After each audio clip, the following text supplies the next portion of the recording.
એકદમ ચટાકેદાર દાણા મૂઠિયાનું શાક બનાવવા માટે આપણે સૌ પહેલાં તો મૂઠિયા બનાવીએ. મેથીની ભાજીને એકદમ ઝીણી આપણે સમારવાની છે. આદુ મરચાં અને લસણની પેસ્ટ બનાવવાની છે. મેથીની ભાજીની અંદર આ પેસ્ટ નાખીશું.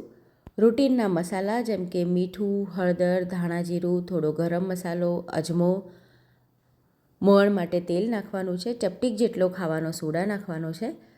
ઘઉંનો લોટ, બેસન અને સોજી નાખીશું સરખા પ્રમાણમાં અને થોડી હિંગ નાખી આપણે મિક્સ કરવાનું છે અને જરૂર પ્રમાણે પાણી નાખી મૂઠિયા માટેનો લોટ બાંધી દઈશું. આ લોટને આપણે થોડી વાર માટે ઢાંકીને રાખીશું. ત્યાર પછી એમાંથી નાના નાના ગોળી સાઇઝના મૂઠિયા બનાવવાના છે અને મૂઠિયાને આપણે તળી લેવાના છે. મૂઠિયાને તળતી વખતે ગેસની ફ્લેમ સ્લો ટુ મીડિયમ રાખવાની છે. ત્યારબાદ એ જ તેલની અંદર જીરું, હિંગ અને હળદર નાખીને 2 નંગ ટામેટાં છીણેલા નાખવાના છે. એમાં આદુ મરચાં લસણની પેસ્ટ નાખવાની છે અને સ્વાદ મુજબનું મીઠું નાખી આપણે પેસ્ટને ચડવા દઈશું. એની અંદર મરચું, ધાણા જીરું, થોડો ગરમ મસાલો નાખવાનો છે.